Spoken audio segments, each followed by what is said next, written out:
Somos trabajadoras y trabajadores de la salud y te invitamos a conocer la realidad de nuestro sector.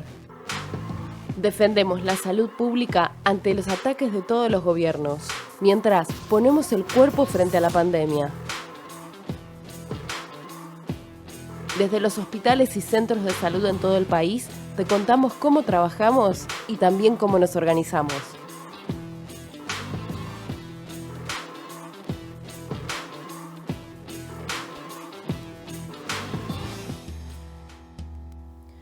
Muy buenas tardes, esto es Primera Línea, mi nombre es Bárbara Acevedo y me acompaña Melina Michniuk, concurrente del Hospital Piñero. ¿Cómo estás, Meli? Muy bien, Bar, buenas tardes a todos. Los esperamos en este nuevo programa de Primera Línea donde vamos a estar hablando de un tema que nadie habla. ¿Cómo hacemos que la salud sea un derecho universal al que todos puedan acceder? Bueno, y vamos a estar hablando desde la primera línea, cómo dar una salida de fondo y las medidas realmente urgentes. Vamos a tener una entrevista con Carolina Macalli, que ya estuvo en Izquierda Diario, es médica terapista del Hospital Durán, y con Mario Mendoza, enfermero del Servicio de Neonatología del Hospital Garrahan, que nos van a contar en qué situación de colapso está el sistema sanitario y la necesidad de que el gobierno centralice los recursos y ponga a disposición de la atención de los pacientes el sector privado, ¿no? Una medida elemental, digamos. Sí, y también seguimos preocupadas por la salud de nuestras compañeras, que son pacientes de riesgo frente al COVID y que todavía no les han dado las licencias. Por eso vamos a estar hablando brevemente del proyecto que presentó Claudio de la Carbonara, diputado del Frente de Izquierda en la provincia de Buenos Aires, sobre este tema. Y también, para sumar a este programa, verán que Eugenia Córdoba, nuestra compañera, no está en el piso. Nos abandonó. Nos abandonó, pero no tanto. Hizo un informe especial sobre prepagas y las ganancias que vienen teniendo desde hace muchísimo tiempo, que vamos a compartir con ustedes también más adelante en el programa. Como verán, un programa completo. Así que aprovecha el corte para darle like al video, compartirlo en nuestras redes. Somos @Primera Línea Lead Salud en Instagram y en Facebook.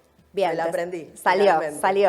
Sí, no les cuesta nada ahí seguirnos y también nos pueden escribir al 155-497-8868 para mandarnos denuncias, comentarios, lo que quieran. Vamos a tener el celu abierto para recibir todas sus opiniones. ¿Vamos al corte? Vamos.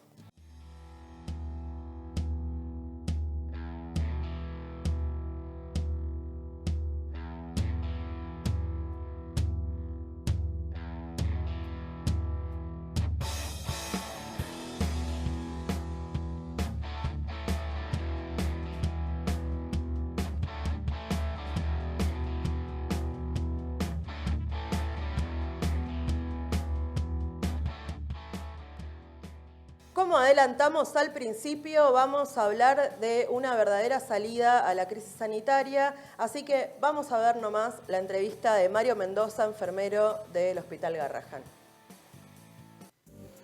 Con esta pandemia lo que quedó en claro en mi experiencia es que las cosas surgen desde los trabajadores, ya que somos nosotros los que estamos continuamente expuestos a este tipo de situaciones y somos los que estamos poniéndole el pecho y el cuerpo a esta situación. En mi servicio, particularmente, lo que sucedió a lo largo de este tiempo es que al principio ni siquiera nos dejaban utilizar barbijos, ya que decían que no era necesario y nosotros veníamos reclamando que sí. Logramos que se pudiera utilizar y también empezamos a reclamar que se realizaran hisopados a los padres, ya que nos decían que los niños o los bebés particularmente no eran portadores del COVID, pero los padres sí. A partir de esta situación, en uno de los sectores de mi servicio, que es el de neonatología, se comenzó a utilizar un sector que es de baja complejidad y se tomaron algunas habitaciones para recibir a los pacientes sospechosos de COVID. Al momento, todo paciente que ingresa se lo considera sospechoso. Así que si tienen más de 3 días se hisopa al bebé, si tienen menos se hisopa a la madre y de ahí, dependiendo del resultado, pasaría a otro sector. Lo que nos encontramos ahí es que solamente una de las habitaciones estaría como en forma adecuada para poder recibir a estos pacientes, ya que tiene un sistema de doble puerta. El resto de las habitaciones no tienen doble puerta y lo único que han hecho como para poder distinguir los sectores dentro de esta habitación es la colocación de cintas en el piso. O sea que el virus aparentemente reconocería estas cintas y no pasaría de un lugar al otro. En el año 2005 el ministro Ginés nos llamó a los enfermeros del Garrahan terroristas sanitarios porque estábamos reclamando mejoras salariales y mejoras en la atención de los pacientes. Actualmente, en el año 2020, el mismo ministro dice que los contagios producidos en el sistema de salud son culpa de los trabajadores de la salud, sin tener en cuenta que hemos recibido materiales en poca cantidad, de mala calidad y no hemos tenido la formación necesaria para poder afrontar esta pandemia. La situación en nuestro sistema de salud está complicada.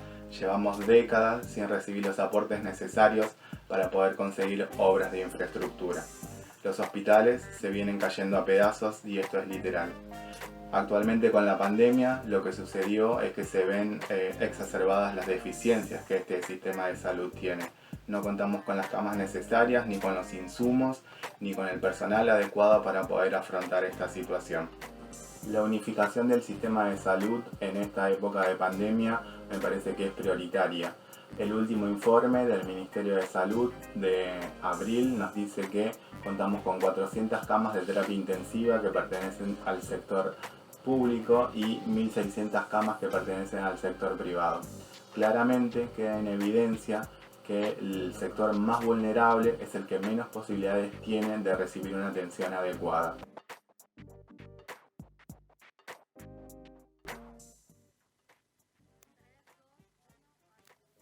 Bueno, muy claro Mario, y este déficit que menciona de las camas de Capital Federal es el mismo que venimos denunciando a lo largo y ancho del país. Todo cambiaría, la falta de insumos, la falta de medidas serias, si se centralizara el sistema de salud y se pusieran a disposición los recursos. Por ejemplo, se podría decidir reconvertir industrias claves para producir camas, respiradores, barbijos, sanitizante, alcohol en gel, todo lo básico para que se pueda atender a los pacientes con una atención de calidad, como por ejemplo hacen las fábricas recuperadas, pero a nivel nacional, como un plan integral para toda la población, no solamente para el sector sanitario. Sí, honestamente eso que decís, Bar, yo lo veo de primera mano en el Hospital Piñero, donde con mis compañeros incluso hicimos un relevamiento propio, sacamos nuestros propios números porque los de la conferencia de prensa que habían dado la verdad no nos cerraban, y a nosotros nos daba que la ocupación que tenemos al día de la fecha en el hospital es del 80%, mucho más por encima del 50% que ellos decían. Y cuando estamos hablando de un 80% de camas, estamos hablando sobre un total de solo 8 camas de internación. 8 camas que son las mismas que tuvimos siempre, así que en estos 100 días de la pandemia y de la cuarentena realmente no es que avanzaron en capacitar y equipar más el hospital. Y estamos hablando de un hospital incluso que trabaja con un área bastante amplia, un territorio que abarca toda la zona del Bajo Flores. Enorme del Bajo Flores y de Lugano, y que además no tiene mucho acceso a lo que es recursos como las prepagas y las obras sociales. Hay mucha dependencia del sistema público y con muy pocos recursos, así que centralizar el sistema de salud sería una primera medida inmediata, urgente. Y además la pregunta que no responde ningún funcionario es ¿qué pasaría, qué va a pasar cuando ese 20% restante de camas se complete y no tengamos dónde internar a los pacientes? Por ejemplo, Ginés García dijo que iba a declarar de utilidad pública al sector privado, se reunió con el lobby empresario y en un par de horas retrocedió de la medida, como ya venimos denunciando.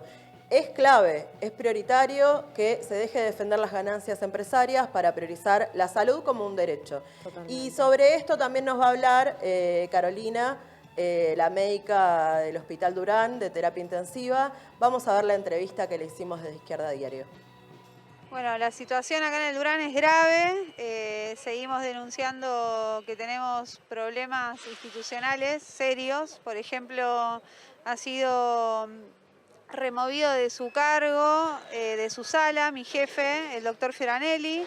Lo desplazaron a otro sector. Él era quien hacía voz a nuestros reclamos que venimos desde marzo denunciando las condiciones de la sala, que no estaba la bioseguridad dada para que nosotros atendiéramos con seguridad los pacientes COVID.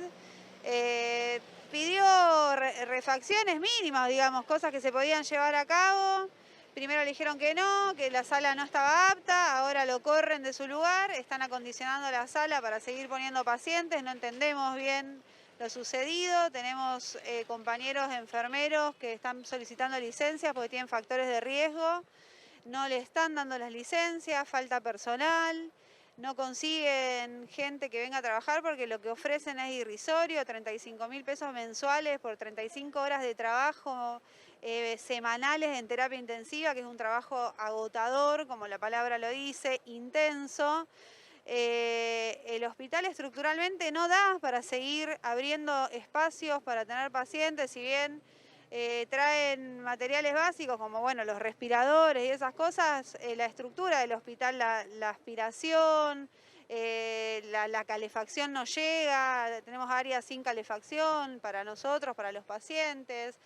Entonces lo que pedimos nosotros también al gobierno es que contemple esto, que nos están exigiendo al máximo a nosotros, que no damos para mucho más, que no da la estructura para mucho más, que se centralice el sistema de salud, que den mano uso a los privados, que sí hay camas, que sí hay insumos, que sí hay personal, y bueno, que resuelvan de alguna manera, porque estamos llegando al pico de la pandemia y estamos viendo que nosotros estamos desbordados y hay que poner un límite a esto porque son cada vez más los compañeros que se enferman, no nos dan las manos para atender, que es, digamos, la limitante más grande, el material humano, ¿no?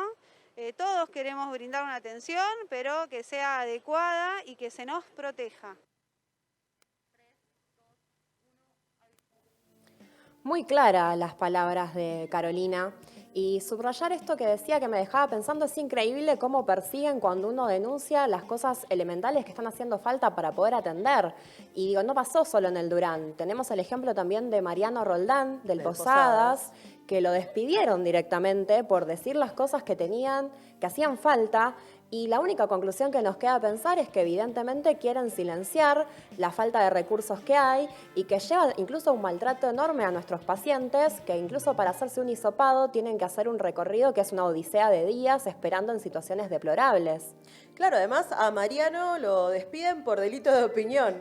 Sí, ¿no? O sea, una cosa increíble. Los esenciales no pueden opinar, digamos. O sea, es delito opinar, que los esenciales opinemos sobre las necesidades básicas para atender a nuestros pacientes, pero no es delito la omisión de medidas para prevenir las muertes evitables de nuestras compañeras y compañeros. Aparentemente tampoco es delito el aumento de casos de contagios entre los trabajadores de la salud y trabajadores de otras áreas por falta de equipos de protección personal, por falta de medidas de higiene y seguridad. Todas esas cuestiones no son delito, entonces nosotros queremos escuchar otra voz, que es la de Claudio Delle Carbonara, que frente a esta visión de los funcionarios que criminalizan a los trabajadores cuando salimos a luchar, habló en la legislatura porteña. Es diputado del Frente de Izquierda Provincial, se dirigió a las bancas del PRO y del Frente de Todos, que se negaron a tratar el proyecto de ley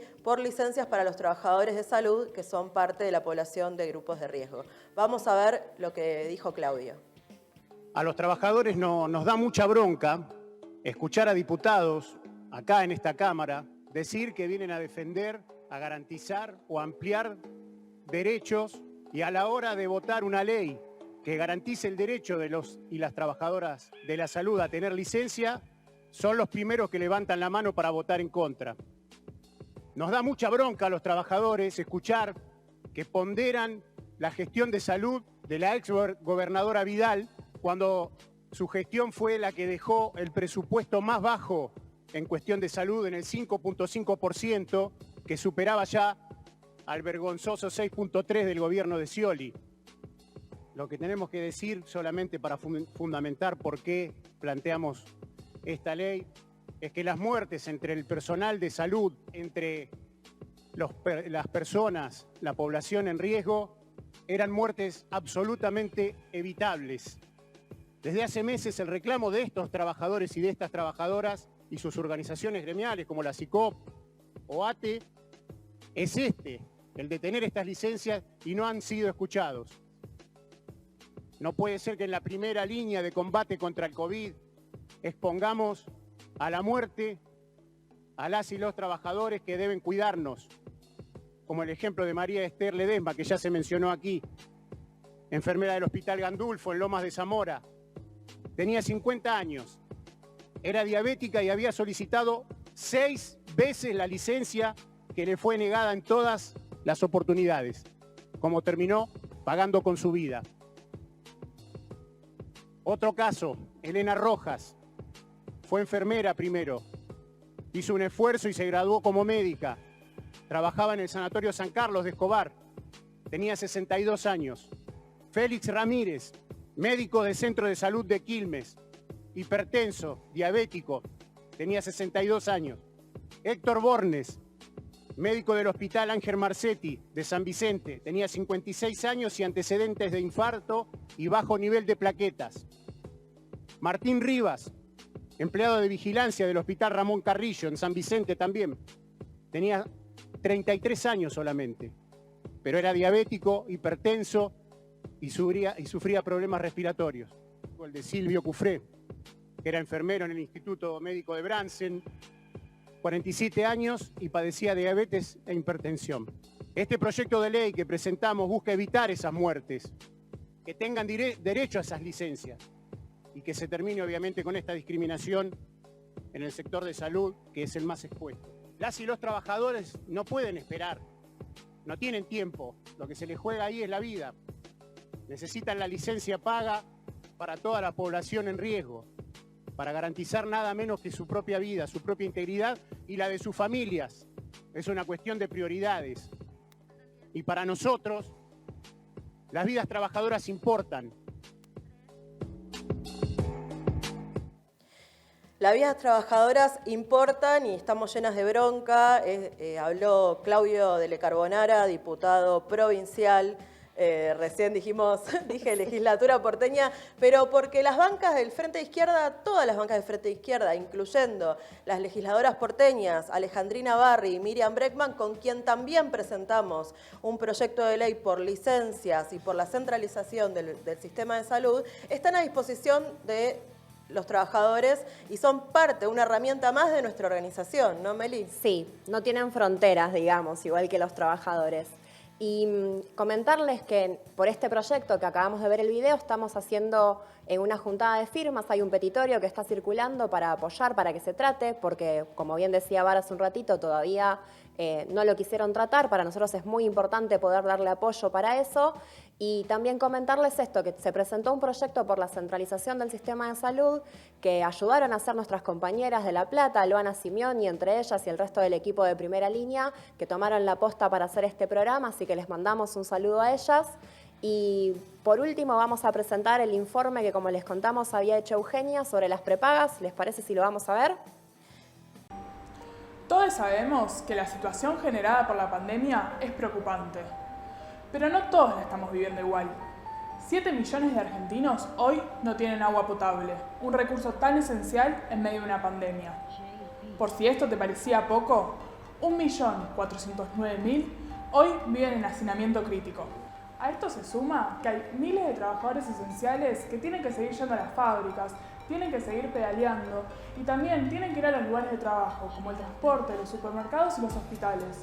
Todos ellos no tienen las medidas de higiene y seguridad necesarias. Ya hay 4.911.003 trabajadores afectados por despidos, suspensiones y rebajas salariales durante la pandemia. Los gobiernos no ponen un peso en resolver todos estos problemas estructurales, como el agua potable y la falta de vivienda. Encima, reducen la cantidad de gente que va a recibir el IFE. Ahora, 4,5 millones de hogares se quedaron sin el tercer pago. Eso sí, los grandes empresarios siguen siendo subsidiados. Veamos algunos números. Paolo Roca tiene un patrimonio de 8.000 millones de dólares. Velocopit tiene un patrimonio de 620 millones de dólares. Y Ruemers tiene un patrimonio de 2.800 millones de dólares. Tranqui patrimonio, ¿no? Hay IFE para menos de la mitad de la gente que lo necesita. pero olvídate que se metan con los millones de los empresarios para enfrentar esta pandemia. Es algo así como un estado Robin Hood, pero al revés. Nos saca a los pobres para financiar a los millonarios. Sus millones contrastan con los ingresos que no tienen las familias para pagar una obra social. Un plan de OSDE, Swiss Medical, Galeno, para un pibe de mi edad, cuesta entre 13.000 y 15.000 pesos. Y para una familia tipo, cuesta arriba de 50.000 pesos. Sí, escuchaste bien. Algunos nunca en nuestra vida vimos un recibo de sueldo con ese monto. Las prepagas siguieron ganando, nunca perdieron. Para que se den una idea, durante el macrismo, entre el 60 y el 67% subieron las cuotas por encima de la inflación que había en ese momento. El 69% de los lugares de internación en Cava son privados. Si se declara de utilidad pública, las clínicas de Swiss Medical, OSDE y Galeno, solo de Cava tendríamos 2.738 camas suites, 745 camas de terapia y unidad coronaria y 195 quirófanos de alta complejidad para usar entre todos. ¿Te imaginas? Toda esa tecnología, camas y hoteles de lujo estarían puestos a nuestra disposición, en vez de esas carpas improvisadas y lugares donde te morís de frío para el aislamiento. Nuestros abuelos y nuestros pibes hoy están hacinados en los geriátricos y hogares. ¿Te imaginas si todos esos recursos estarían a nuestra disposición? ¿Qué estamos esperando? Esos recursos decimos que hay que unificar, para que queden a disposición de quienes lo necesitan y no de quienes puedan pagarlo. Las trabajadoras y trabajadores de la salud, que sostienen todos los días los hospitales, tienen que controlar y garantizar que funcione de esta manera. ¿No sería lo mejor para priorizar nuestras vidas y no sus ganancias?